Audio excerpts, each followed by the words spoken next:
E-Live, comment je me nourris ? Une émission présentée par Alice Van Hoy, naturopathe et spécialiste alimentation vivante, végétale et gourmande. Bonjour à tous, très chers auditeurs de Radio Médecine Douce. Je suis ravie de vous retrouver aujourd'hui pour une nouvelle émission « Comment je me nourris ».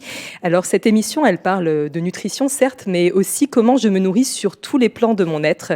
Et aujourd'hui, j'ai à mes côtés une personne qui est magnifique, inspirante. Elle est maquilleuse de formation, créatrice de contenu et elle se dit aussi inspiratrice et c'est vrai qu'elle l'est absolument. Elle prône une consommation éthique et minimaliste dans sa manière de vivre. J'ai la joie d'accueillir aujourd'hui Héloïse Monchablon. Oh, mais je suis très touchée déjà par ces présentations. C'est complètement ça me fait tout sincère.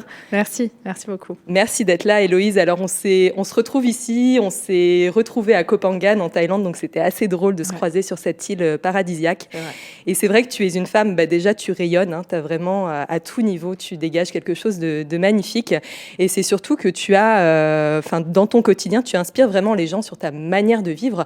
Donc, toi, quel est ton parcours exactement ? Qu'est-ce qui fait qu'aujourd'hui, tu as été amenée à vouloir être inspiratrice comme ça, à créer du contenu ? Alors c'est vrai qu'inspiratrice, c'est un terme que j'ai mis sur mon compte Instagram. Je pense que c'est pour ça que tu as dit ça. Parce qu'on dit souvent dans ces métiers, tu sais, les créateurs de contenu, on est des influenceurs. Et j'aime pas ce terme-là, même si il n'est pas forcément connoté négatif. C'est un peu ce qu'on a dans l'esprit. Du coup, d'inspirer, je préfère cette idée-là. Et alors, en fait, mon parcours, c'est comme tu l'as dit, je suis ancienne maquilleuse. J'étais maquilleuse sur les plateaux de télévision et dans le cinéma jusqu'à mes 25-26 ans à peu près. J'ai adoré ce métier parce que justement, ça reprenait tout ce qui était beauté, maquillage, mais il y avait aussi ce côté très psychologique que je pouvais avoir avec les personnes que je maquillais, de les mettre dans un cocon, dans une bulle avant qu'ils passent sur scène, avant qu'ils passent en télé, etc. Et à côté de ça, j'avais ouvert un blog parce que depuis que je suis petite, j'adore... Tu sais, mon rêve, c'était d'avoir un magazine. Okay. À l'époque, tu vois, d'avoir un magazine ou un site. Et mon blog, en fait, c'était justement l'opportunité de pouvoir créer du contenu et surtout donner des conseils, des astuces sur la beauté. Donc, à la base, c'était là-dessus. Mais ça n'avait rien à voir avec la beauté naturelle, ni bio, ni quoi que ce soit. J'étais pas du tout là-dedans. Et en fait, j'ai eu un déclic, un revirement de situation qui a fait que je suis devenue végétarienne d'un coup. J'ai commencé à m'intéresser à tout ce qui était beauté naturelle, les huiles végétales, les huiles essentielles, etc. Et donc, je suis devenue vraiment spécialisée en beauté naturelle. Et après, j'ai ouvert mon contenu à toutes mes autres passions, on va dire tout ce qui est développement personnel, spiritualité, la nourriture aussi, bien sûr, parce que pour moi, tout va ensemble. Et du coup, c'est mon métier, en fait. Maintenant, je suis vraiment créatrice de contenu. Je ne bosse que sur mon site depuis 2 ans maintenant. Super, et ton site, donc c'est Easy Blush, c'est ça ? Ouais. Il a gardé un nom de maquillage, justement. Ok, d'accord. Ouais. Donc sur ton site, on retrouve à la fois des conseils alimentaires aussi. Est-ce que tu parles de nutrition un petit peu ou c'est surtout des conseils cosmétiques ou Alors en fait, je dirais pas que c'est des conseils parce que je n'ai pas été formée à ça, donc je pourrais pas dire que je donne des conseils, mais par contre, ça m'arrive très régulièrement de faire des vidéos type une journée dans mon assiette ou de donner des idées recettes en montrant ce que je fais moi, mais je dirais pas que c'est des conseils parce que voilà, je suis pas comme toi, je suis pas naturopathe et j'ai pas appris, même si je m'y connais forcément, je me déclare pas coach ou voilà, je donne pas de conseils. Mais c'est vrai que je parle bien sûr d'alimentation parce que pour moi ça va entièrement avec la beauté et entièrement avec le bien-être. Complètement. Et alors toi, une journée type, comment tu te nourris en fait au quotidien ? Tu es une grande voyageuse, tu voyages un petit peu aux 4 coins du monde, tu fais attention à ce que tu manges aussi, donc tu as une très belle alimentation colorée. Et puis c'est surtout, tu fais aussi attention à ce que tu mets sur ta peau, parce que c'est vrai que ce qu'on met sur sa peau, on l'absorbe quasi à 50%, donc c'est très important de prendre conscience de ça. Donc toi, est-ce que tu as une petite routine au quotidien ? Est-ce que tu as des habitudes dans ta manière de te nourrir sur tous les plans de ton être au quotidien ? Alors, je vais commencer par l'alimentation, du coup. Moi, ça fait, je dirais à peu près 2 ans que je fais le jeûne intermittent. Ça me va très bien de ne pas manger, en fait, le matin. Et pourtant, je n'ai pas du tout grandi comme ça. J'ai toujours pensé qu'il fallait absolument petit déjeuner. Et en fait, j'ai découvert une sorte... Alors, je sais que l'alimentation intuitive, c'est une thérapie bien précise. Donc, je dirais pas que je fais de l'alimentation intuitive, mais je fais du jeûne intermittent et après, je m'écoute. Donc, tu vois, parfois, je ne mange pas avant 14-15 heures parce que je n'ai pas faim. Et c'est fou, ça a vraiment révolutionné quelque chose chez moi parce que je pensais vraiment... Je suis très gourmande, mais vraiment, je mangeais beaucoup trop. Beaucoup trop. C'est comme si c'était... En fait, je mangeais avec la tête et plus du tout avec le corps. tu vois. Et là, je me suis vraiment reconnectée à mes sensations, et le jeûne intermittent m'a aidé justement à me reconnecter à mes sensations de faim ou pas, justement. Donc je fais le jeûne intermittent, et vers midi, 13h, voire 14h, j'aime bien quand même prendre une sorte de petit déjeuner, tu sais, me faire des porridge avec plein de fruits, du beurre de cacahuète, tout ça, c'est toujours très coloré. Le fameux beurre de cacahuète. Celui dont je ne peux pas me passer. Je pense qu'on est plusieurs dans ce cas-là. Mais c'est délicieux. Comment veux-tu faire? Oui, on est bien d'accord. Donc moi, j'aime bien faire ce repas petit-déj, même si c'est à l'heure du déjeuner. Et après, oui, ça va être beaucoup... alors, je ne suis pas végane. À la maison, je le suis. En dehors, c'est vrai que je suis plus végétarienne. Ça fait 6 ans que je le suis. Et du coup, c'est quand même une alimentation qui est très, comme tu dis, colorée, qui est très saine, très végétale. Et j'achète rien d'industriel. J'ai la chance de travailler de chez moi. Donc, j'ai le temps, en fait, de me faire à manger, de faire plein de petites choses comme ça. Ouais. Et cette transition alimentaire que tu as faite il y a combien d'années à peu près? Le végétarisme, il y a 6 ans. Est-ce que tu as, toi qui es dans l'esthétisme, etc., est-ce que tu as pu constater sur ta peau, sur la luminosité de ton teint, sur tes cheveux, est-ce que tu as pu constater des changements avec ce changement d'alimentation? Moi, je trouve que oui. Mais après, il y a végétarisme et végétarisme. Il y a les personnes qui deviennent végétariennes en consommant beaucoup plus de fruits et de légumes. Et dans ce cas-là, bien évidemment que ça va avoir un impact sur le physique.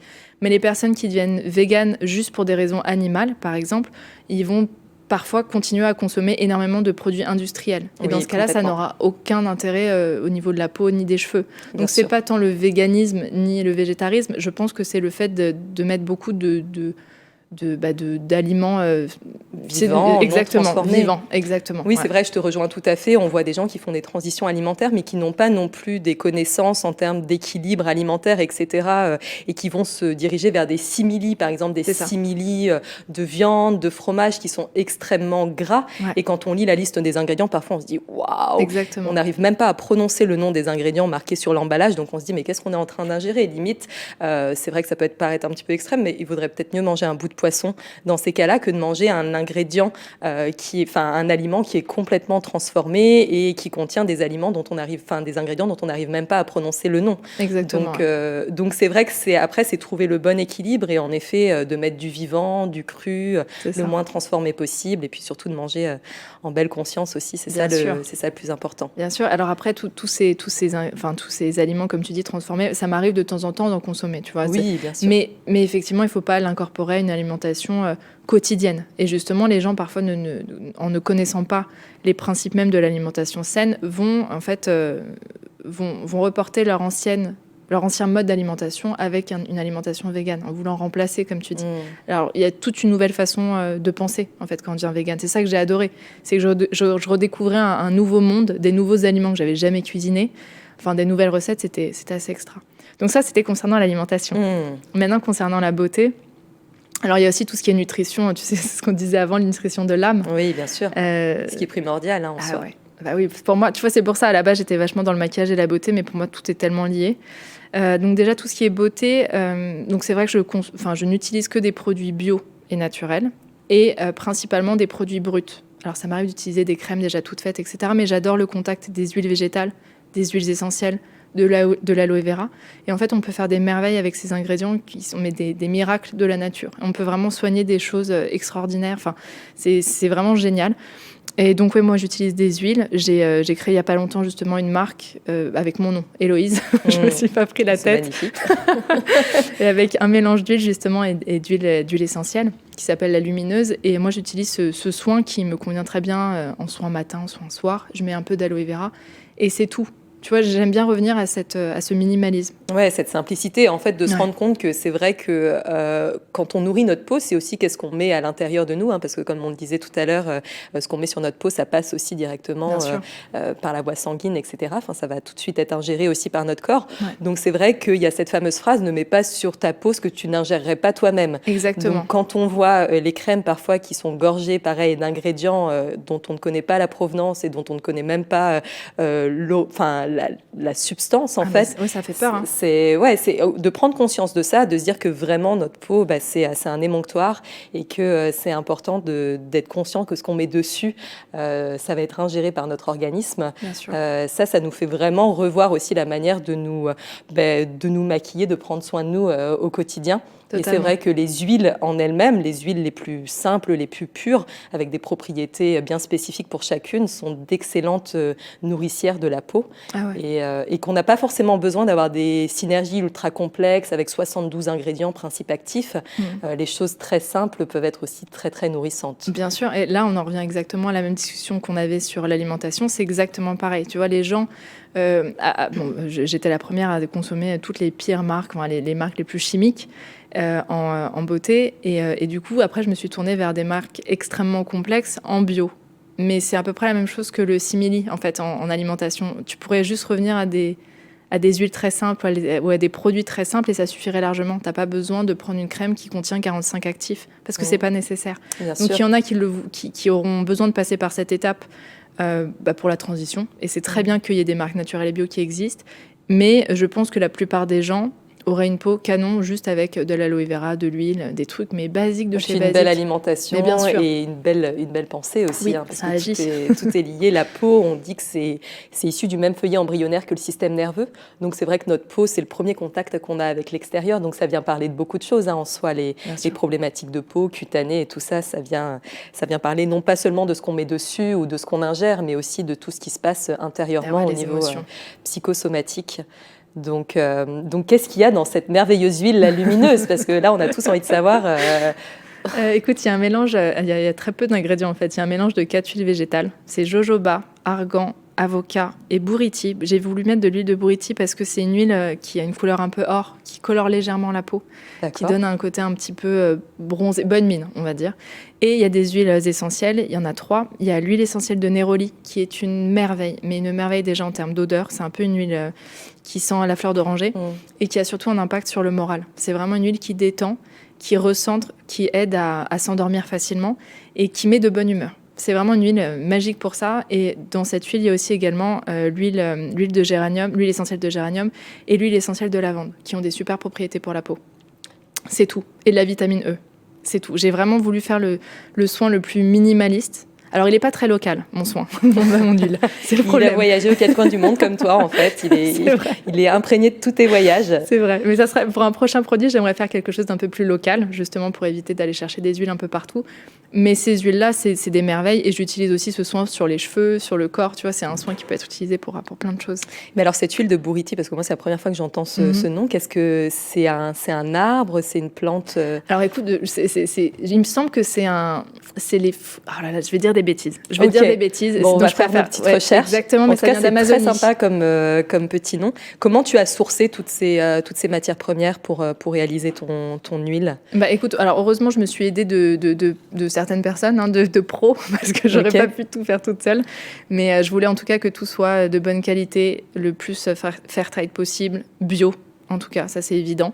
Après, j'ai laissé faire mes équipes pour aller justement sourcer parce que j'aurais jamais pu faire tout ça toute seule. Ok. J'ai laissé faire vraiment les personnes qui s'y connaissaient très bien, qui sont allées chercher les meilleurs producteurs. Et on a voulu faire un produit le plus juste possible pour tout le monde. Ouais. Et donc ça, toi, c'est ton indispensable beauté, c'est ce que tu utilises au quotidien sur ta peau, sur tes cheveux aussi, tu disais. Oui. Et donc ça, on peut la trouver, je pense pas qu'on la trouve en magasin bio. Non. On la trouve sur ton site internet uniquement? Alors effectivement, on peut aller via mon site internet, sinon on va sur le e-shop Héloïse avec un h.store. Aussi simple que ça. Ok. Shop. Ouais. Bon, super. De toute façon, on le reprécisera à la fin de l'émission. Merci. Et ce sera noté après dans le descriptif de l'émission. Donc ça, c'est pour le côté, tu nous as parlé de l'alimentation, de ce que tu mettais sur ta peau. Et donc la nourriture de l'âme dont tu parlais tout à l'heure. Tu es une grande voyageuse, comme on le sait pour ceux qui te connaissent. Donc ça te nourrit aussi profondément. Les voyages, c'est quelque chose qui sont vraiment importants pour toi? Alors en fait, je sais pas si je pourrais dire que maintenant je suis une grande voyageuse. J'ai été une grande voyageuse parce qu'en fait ma maman est hôtesse de l'air. Donc on a eu la chance de beaucoup voyager. J'ai eu la chance de voir plein de magnifiques pays. Maintenant, comme tu dis, on s'est croisés à Copenhague. Mais je ne voyage pas quand je suis en Thaïlande. J'y vis une partie de l'année, tu vois. Donc je sais pas si je peux me considérer comme voyageuse. Mais effectivement, le fait de passer une partie de l'année là-bas me nourrit sur plein d'autres plans. Parce qu'il y a beaucoup de rencontres. Là-bas, en fait, Copenhague, pour les personnes qui ne connaissent pas forcément, c'est un endroit qui est très connu pour la full moon party en Thaïlande, donc très connu par les fêtards. Et en fait, il y a un côté très yogi, très méditation, très hippie, en fait. Et moi, je vis dans ce coin-là. Et en fait, de fréquenter ce genre de personnes, de fréquenter des restaurants qui ne sont que véganes, qui ne sont que sains. Enfin, tu t'en souviens. Oui, c'est très des bien. merveilles. Très, très bien. C'est des merveilles. Forcément, ça agit. Tu sais, on dit souvent qu'on est la somme des 5 personnes que l'on fréquente le plus. Je pense qu'on est la somme de notre environnement. Donc, l'environnement a un impact énorme sur nous. Bien sûr. Donc, ouais. Et donc, c'est vrai que tu fais attention, toi, alors, au quotidien, de t'entourer des personnes qui sont positives, qui t'inspirent, avec lesquelles tu pourras avoir des dialogues qui sont ultra inspirants aussi, qui vont te tirer vers le haut. Totalement. Ça, c'est hyper important de se rendre compte qu'en effet, quand on parle de cette approche holistique, comment je me nourris sur tous les plans de mon être, on en a déjà parlé dans de nombreuses émissions, mais il y a certes ce qu'on met dans notre bouche, il y a ce qu'on met sur notre peau, il y a ce qu'on met sur nos cheveux, mais il y a surtout les relations qu'on entretient, déjà avec soi-même, mais aussi avec les autres. Et c'est vrai qu'on peut se rendre compte, en plus avec notre évolution personnelle, qu'on ne va pas fréquenter les mêmes personnes et que plus on évolue et plus on atteint une certaine aussi liberté, on a envie aussi de se connecter à des personnes qui vibrent sur le même diapason. Et on se rend vite compte que, par exemple, il y a des repas qui vont nous plomber parce qu'on a des conversations avec des personnes qui nous plombent aussi tout simplement, qui nous gonflent, des sujets qui nous passionnent absolument pas. Et ça, c'est très énergivore au final, d'être entouré de personnes qui vibrent pas de la même manière. Et donc, c'est important, par respect pour soi aussi, de faire le tri dans ses relations et puis aussi dans ses pensées, dans la manière de ce qu'on nourrit aussi au sein de notre tête. Est-ce qu'on nourrit tout ce qui va mal ou est-ce qu'on nourrit au contraire les belles choses du quotidien? Bien sûr. Donc c'est tout ça, et je pense que toi tu inspires aussi ce beau message-là sur ton compte Instagram, dans tous les messages que tu partages. C'est vraiment sur tous les plans de l'être, comment on se fait du bien, comment on se nourrit le mieux possible. C'est ça. Et comme tu disais, en fait, on est. Enfin, moi maintenant, c'est mon métier, donc toutes mes copines sont comme toi, enfin tout mon entourage est comme ça, donc j'ai la chance d'être dans un super environnement. C'est pas le cas de tout le monde. Et en fait, je trouve que c'est l'avantage des réseaux sociaux. Tu vois, on se bat contre les réseaux sociaux, mais il y a aussi énormément d'avantages et de super côtés. Et justement, sur les réseaux sociaux, on peut trouver des personnes qui vont nous inspirer. On va trouver des sortes de copines, entre guillemets, virtuelles, qui vont parler de sujets qui nous inspirent, qui nous nourrissent à un autre plan. Et et c'est génial, en fait, voilà, les réseaux sociaux pour ça. Et il y a des super rencontres qui se font sur les réseaux sociaux, parce que, mine de rien, il y a des communautés qui se créent autour d'une seule et même thématique, autour d'une façon de penser. Donc c'est assez magique. Et donc, comme tu disais, il y a les personnes, il y a les lectures aussi, je trouve, la télé qu'on regarde ou pas, les nouvelles qu'on écoute ou pas. Et tout ça, ça agit. Donc c'est vrai que je suis peut-être pas un bon exemple pour ça, parce que moi ça fait très longtemps que je n'écoute plus du tout les infos. Je trouve que c'est très positif. Moi je suis dans le même cas que toi. Ouais. Et je pense que justement, à l'heure où on enregistre cette émission, il y a toute une polémique aussi de stress, etc., autour d'un virus là, qui vient d'arriver. Et donc, c'est vrai qu'on a plusieurs choix face à ça. Alors, il y a des précautions à prendre, bien certes. On ne peut pas être indifférent à ce genre d'annonces. Et même si on ne regarde pas les infos, on y est confronté. Totalement. Parce qu'au final, on prend le métro et tout ça, et on entend des gens qui nous informent de ce nous, on n'a pas pu voir à la télé, vu qu'on n'en a pas. Ouais. Mais donc, voilà, après, c'est de se dire, est-ce que je rentre dans cette énergie de peur et je vis mes journées avec cette angoisse, cette crainte au quotidien, ou est-ce qu'au contraire j'ai la connaissance du danger et je prends des précautions et j'en préviens aussi mon entourage, j'essaye de les prévenir aussi des bons gestes à prendre selon mes connaissances. Mais voilà, c'est de se dire, c'est sûr qu'en étant en permanence dans la peur au quotidien, c'est vraiment pas quelque chose qui est, je trouve, qui tire vers le haut, au contraire. Ça n'a aucun intérêt, en fait. Une fois que tu as l'information, comme tu dis, c'est pour ça que c'est important quand même d'avoir l'information, mais d'être sans cesse harcelé de cette information, ça n'a aucun intérêt, ça n'apporte rien à part de la peur, des mauvaises ondes. Les mauvaises ondes, les mauvaises vibes, tu sais que ça fait baisser l'immunité. Complètement. En fait, c'est un cercle vicieux au bout d'un moment. Tu t'en viens à avoir des pensées anxiogènes, d'angoisse et tout ça. Et puis tu trimbales ça avec toi tout au long de la journée. Et forcément, tu vas attirer des personnes qui sont dans la même vibration parce que tout s'attire. Et donc oui, je trouve ça très positif au final de ne pas avoir... en tout cas pour l'expérimenter, de ne pas être sans cesse confronté à l'actualité qui est rarement positive. Jamais, même. Oui. Et c'est surtout que les médias, avant de vouloir donner une information qui est censée être très objective, il y a aussi maintenant, mais sur Internet, dans tous les médias, il y a cette volonté de faire du buzz. On veut attirer avec ce titre-là. Donc en fait, pour attirer, on joue sur les sentiments forts. le sentiment de peur en fait totalement partie. Tu vois, donc c'est même pas objectif. C'est juste on veut créer du buzz, on veut créer de la panique parce que ça fait marcher le média. Et du coup, toutes les informations sont transformées. Moi, ça m'avait marqué l'année dernière. J'étais en Thaïlande justement, et il y avait un cyclone qui arrivait, une grosse tempête. Mais je t'assure qu'en France, c'était un truc de fou. Enfin, tous les touristes français partaient de la Thaïlande, et en Thaïlande, il y avait rien, aucune panique. Tu vois, j'étais sur les lieux. Il se passait rien de grave. Bien sûr. Donc c'était un exemple parmi tant d'autres, tu vois. Mais... Bien sûr, mais même là, bon, on était toutes les deux en Asie dernièrement. Moi, j'ai senti plus de stress en revenant en France par rapport à ce sujet-là que lorsque j'étais en Thaïlande, qui est quand même beaucoup plus proche que la Chine. Donc c'est vrai que c'est important de se protéger aussi de tout ça, d'être lucide, de voir les choses, d'être conscient du danger et de pas dire bah non, ça n'existe pas, c'est là, mais de pas forcément nourrir toutes ces choses-là et toutes ces émotions qui sont extrêmement virulentes et qui sont pas forcément positives et bienveillante, quoi. C'est ça. Donc se protéger de ça. Donc pas de médias pour toi, pas et de ça médias. c'est pas cela. C'est super. Ouais, des médias positifs et de la belle lecture. Et puis comme toi tu partages aussi tes coups de cœur, tu fais des belles photos. J'ai vu aussi sur ton compte Instagram, tu partages des belles photos d'animaux trop mignons. Donc tu es vraiment dans le partage de la beauté en fait. Exactement. C'est vouloir mettre le zoom sur les belles choses qui existent au quotidien. Et c'est vrai que ça c'est une des meilleures nourritures qui existent, c'est de se focaliser sur toutes ces belles choses qui existent parce qu'on a tendance à voir le verre à moitié vide plutôt qu'à moitié plein. Et c'est en ça que tu es très inspirante, c'est que tu as vraiment à cœur de partager des coups de cœur que tu as, les choses qui te font vibrer aussi. Et donc forcément, tu vas aller toucher toute ta communauté aussi sur Instagram avec ton beau contenu. C'est gentil. Et alors, pour toutes les personnes qui te suivent, donc toi, tu fais des vidéos aussi sur YouTube. Donc tes vidéos, elles traitent de sujets... C'est vraiment divers et variés. Hein. Alors maintenant, d'ailleurs, je me dis blogueuse parce que j'ai un blog qui permet de rassembler tous mes contenus, mais je suis plus youtubeuse d'ailleurs, je fais plus de vidéos. J'aime bien l'énergie qui peut se passer en vidéo avec la voix, avec un regard, etc. Alors, je peux faire, c'est vraiment du lifestyle, j'appelle ça du lifestyle green et éthique, mais je peux faire des tutos beauté avec des marques bio et naturelles. Je peux faire des recettes justement ou des journées dans mon assiette. Je fais des vidéos de développement personnel, je fais des vidéos où je parle de mes dernières lectures, beaucoup de lectures de développement personnel justement, où je partage mes réflexions.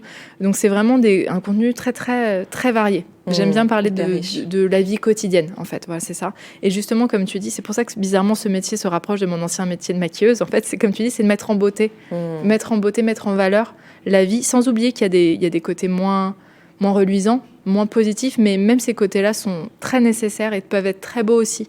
Tu vois, c'est apprendre à magnifier tous les moments du quotidien. Bien sûr, et on dit qu'il faut toujours un peu d'ombre pour voir la lumière aussi. Donc on ne peut pas non plus vivre dans une utopie où tout va bien, etc. Mais c'est en effet dans le quotidien trouver des belles choses qui vont nous nourrir et montrer qu'en fait il y a tout un tas. Et généralement la créativité est aussi, quand les gens se reconnectent à leur créativité, ils découvrent un potentiel exceptionnel qui vont les nourrir profondément. Ouais. Et toi, je sais que tu es musicienne aussi parce que j'ai déjà vu des vidéos où tu joues merveilleusement bien de la guitare. Merci.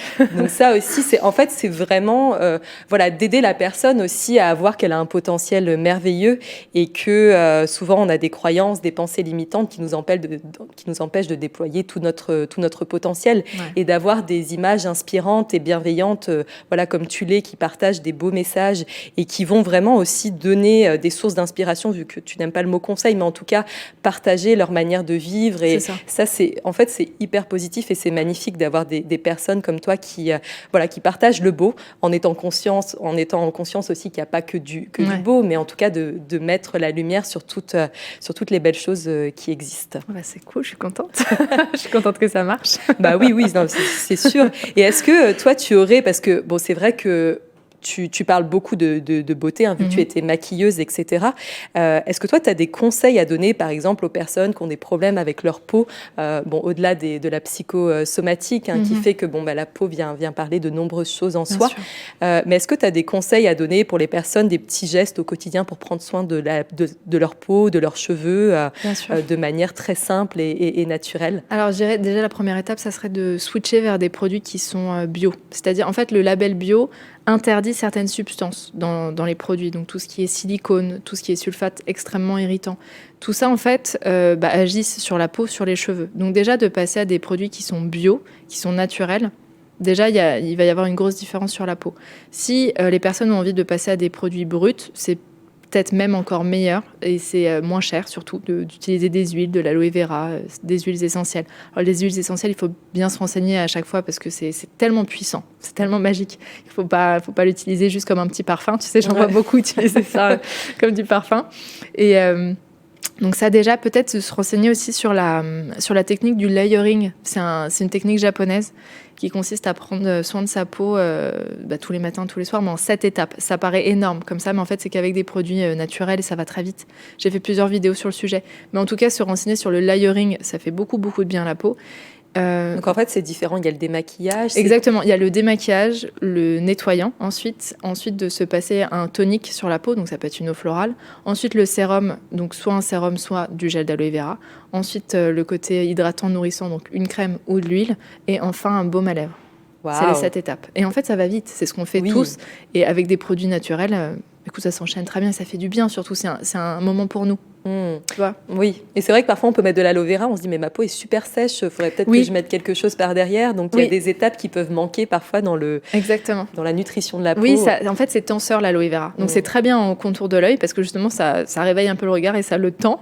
Mais sur la peau ça peut avoir tendance à, comme tu dis, à tirailler un petit peu. Donc moi en fait ce que je fais c'est que je mélange une goutte d'aloe vera avec une goutte d'huile. Je mélange dans ma main et ensuite j'applique le tout. Ou alors tu mets de l'aloe vera et ensuite tu mets directement de l'huile. Mais c'est vrai qu'il ne faut pas attendre que ça sèche parce qu'on peut avoir un effet sec, d'une peau sèche en tout cas, alors que ce n'est pas du tout le cas. Ça fait beaucoup de bien à la peau.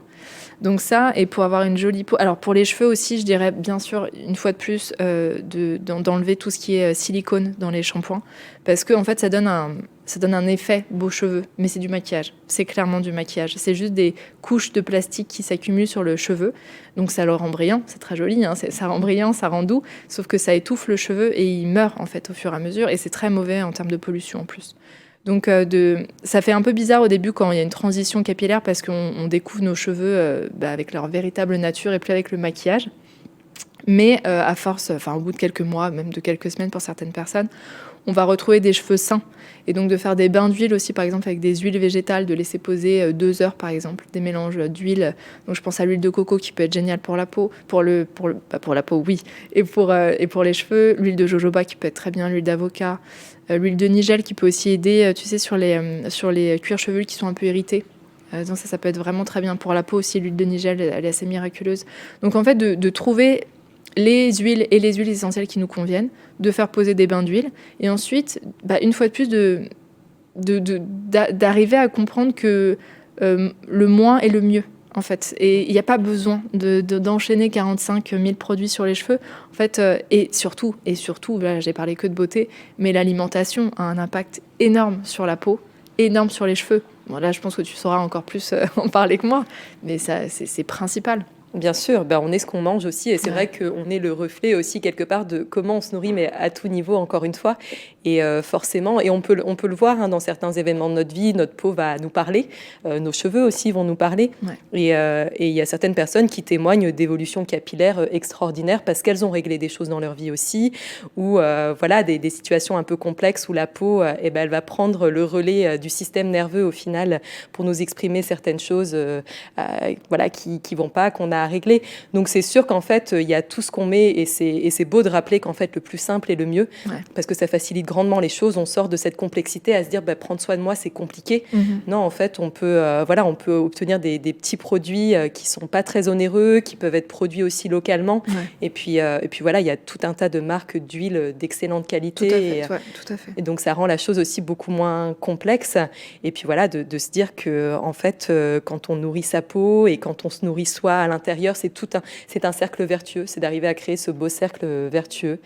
Et ça, c'est super. Donc toi, tu as du contenu à partager à volo là sur ta chaîne YouTube. On peut retrouver tout un tas de conseils. Donc sur YouTube, on tape juste Héloïse Monchablon. Alors ça serait plus Easy Blush. C'est le nom de mon blog, EASYBLUSH. Donc là, on tombera directement sur ma chaîne. Ok, et donc là, on retrouve toutes tes vidéos qui sont accessibles à tous. Et puis, on retrouve aussi ton contenu donc, sur Instagram. Hein, c'est Héloïse Monchablon, ta page Instagram. Ouais. Et puis, ton site internet aussi, easyblush.fr, où là, c'est plus un blog, c'est ça? C'est ça, c'est un blog où j'écrivais pas mal d'articles. Maintenant, je me concentre principalement sur les vidéos. Mais c'est un relais où je mets mes vidéos, mes articles. Il y a aussi l'accès. J'ai sorti une formation en ligne l'année dernière concernant le maquillage. Justement, je voulais donner toutes les clés pour apprendre à se maquiller le teint, parce que c'est la chose la plus importante, en fait. En maquillage, on apprend que une fois qu'il y a une jolie peau, qu'il y a un joli teint qui est travaillé, le reste n'a pas grande importance. Juste un mascara ou un rouge à lèvres et ça suffit. Il n'y a pas besoin de passer 4 heures sur les yeux. Et donc, j'ai voulu justement donner toutes mes astuces, tous mes conseils en tant qu'ancienne maquilleuse dans cette formation en ligne qui est c'est une formation vidéo. Et j'apprends surtout à maquiller avec des produits naturels, avec des bonnes marques, etc. Et là, je suis en train de préparer un autre programme qui sera plutôt un programme podcast sur le développement personnel. Super, oui. Génial, trop bien, on a hâte. Et donc ça, sur ta chaîne YouTube aussi, on pourra retrouver toutes ces vidéos, ces podcasts. Oui, il y a tout. Au top. Surtout sur le blog, c'est là, je pense qu'il y a tout le relais. Ok, et si les auditrices ou auditeurs ont des questions, elles peuvent t'écrire sur ton blog, Bien sûr. Ou commencer peut-être à te suivre sur Instagram. Oui, ça serait plus sur Instagram et surtout en commentaire, parce que pour être honnête, j'ai pas forcément le temps de répondre en message privé, c'est juste pas possible, c'est ingérable. Mais par contre, en commentaire, je prends le temps d'y répondre parce qu'en plus, ça peut aider d'autres personnes. Ce qui en message privé n'est pas possible. Bien sûr, oui. Donc là, c'est à la vue de tous. Les réponses sont publiques. Exactement. Superbe. Merci beaucoup, Héloïse, d'avoir pris le temps de venir ici et de partager ton magnifique univers. Merci. Et puis, on te retrouve donc sur ta page Instagram, sur ton site internet et puis sur ta chaîne YouTube. Merci beaucoup. Merci à toi. Merci, à très bientôt. À très vite. E-Live, comment je me nourris ? Une émission présentée par Alice Van Hoy, naturopathe et spécialiste alimentation vivante, végétale et gourmande.